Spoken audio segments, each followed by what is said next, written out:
రక్షణ పరిశోధన అభివృద్ధి సంస్థ డిఆర్‌డిఓ ఒడిశా తీరంలో integrated air defence weapon system ఐఏడిడబ్ల్యూఎస్ తొలి విజయవంతమైన విమాన పరీక్షను నిర్వహించింది. స్వదేశీ సాంకేతికతో అభివృద్ధి చేసిన ఈ బహుళ స్థాయి వాయు రక్షణ వ్యవస్థలో త్వరిత ప్రతిచర్య ఉపరితలం నుండి గగనతలానికి క్షిపణులు చాలా తక్కువ శ్రేణిలో వాయు రక్షణ వ్యవస్థ విఎస్హెచ్ఓఆర్ఏడిఎస్ అలాగే అధిక శక్తి గల లేజర్ ఆధారిత డైరెక్టెడ్ ఎనర్జీ వెపన్స్ డిఈడబ్ల్యూ ఉన్నాయి. ఈ పరీక్ష విజయంపై రక్షణ మంత్రి రాజ్నాథ్ సింగ్ డిఆర్‌డిఓ సాయుధ దళాలను అభినందిస్తూ ఇది భారత వాయు రక్షణ సామర్థ్యాన్ని మరింత బలపరుస్తుందని అన్నారు.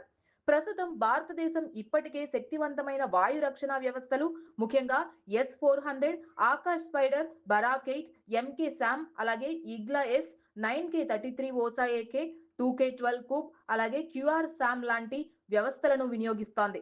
ఐఏడిడబ్ల్యూఎస్ విజయంతో భారత్ స్వదేశీ రక్షణ సాంకేతికతలో మరింత ముందడుగు వేసింది.